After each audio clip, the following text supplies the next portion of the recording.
সাহায্য চাওয়ার একটা পন্থা, একটা পদ্ধতি রব্বি কারীম আমাদেরকে জানিয়ে দিয়েছে।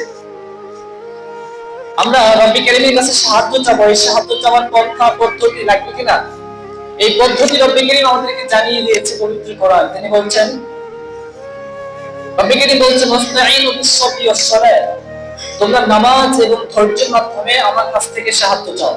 কিসের মাধ্যমে? দুইটি জিনিস বললেন, ওয়াস্তাঈনু বিস-সাবরি ওয়াস-সালাত, তোমরা নামাজ এবং ধৈর্যের মাধ্যমে আমার কাছ থেকে সাহায্য চাও। এরপর তিনি বললেন, ওয়া ইন্নাহা লাকাবীরাতুন, নামাজ এবং ধৈর্যের মাধ্যমে সাহায্য চাওয়া এটা অনেক কঠিন। কি বললেন? রব্বি কারীম নিজেই বললেন, ওয়া ইন্নাহা লাকাবীরাতুন,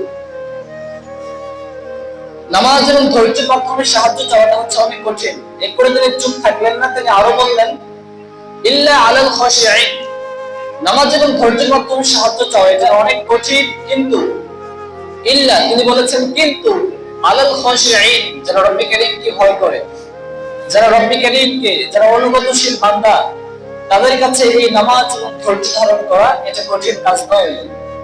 কারণ তারা জানে, রব্বি কারীম এরপরে বলছেন, আল্লাযীনা ইয়াযুন্নুনা আন্নাহুম মুলাকু রাব্বিহিম ওয়া আন্নাহুম ইলাইহি রাজিউন, রব্বি কারীম বলছেন কারণ তারা জানে যে আমাদেরকে একদিন রব্বি কারীমের কাছে ফিরে যেতে হবে। We have to go back to our Lord. যারা জানলেন এই পৃথিবীটা অস্থায়ী, আমাদেরকে প্রত্যেকটি মানুষকে রব্বি কারীমের কাছে ফিরে যেতে হবে, তারা এটা জানে।